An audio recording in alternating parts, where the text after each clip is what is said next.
Hello, I'm Mary Lohman, and this is Mondays with Mary. On this Monday, I cannot avoid talking about the news that has rocked the world this past weekend. Israel is at war. They were invaded by a terrorist group, Hamas, and at latest notice, over 800 have been brutally killed, and perhaps hundreds are held in captivity. Maybe I'm particularly burdened by this news because I've been privileged to make many trips to Israel and walk where Jesus walked.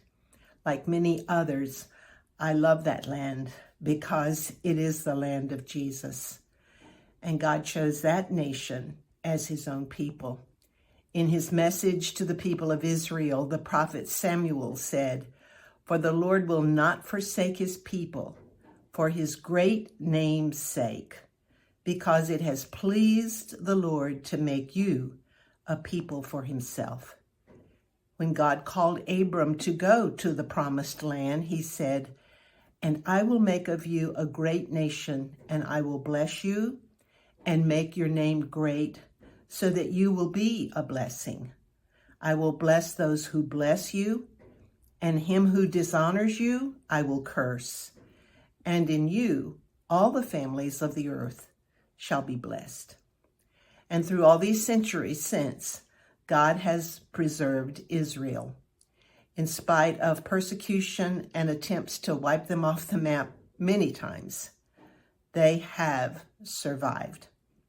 Not because they are better than others, certainly not.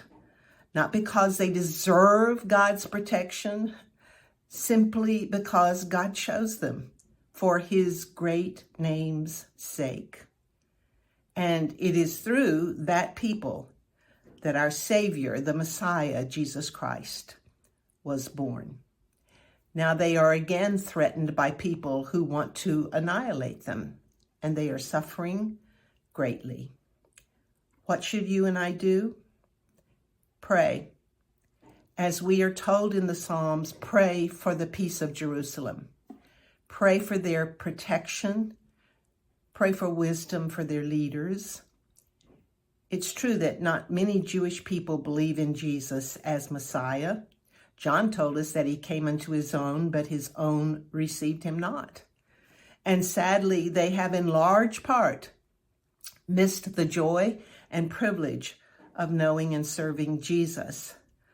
The Bible tells us that in end times, many will recognize Jesus as Messiah and turn to him. Meanwhile, we have a duty, I believe, a responsibility to pray for the people there, that God will bring peace to that land. And we should also pray for the many innocent Palestinians who are caught in the midst of this terrible turmoil. So that's my word for you this Monday. God said he will bless those who bless his people. I encourage you to pray for peace in Jerusalem. Pray all through your day, all through this week, as long as this terrible, brutal war continues. Just send up quiet, unspoken prayers, as well as cry out to God when you can. May God once again preserve his people and bring peace to their land.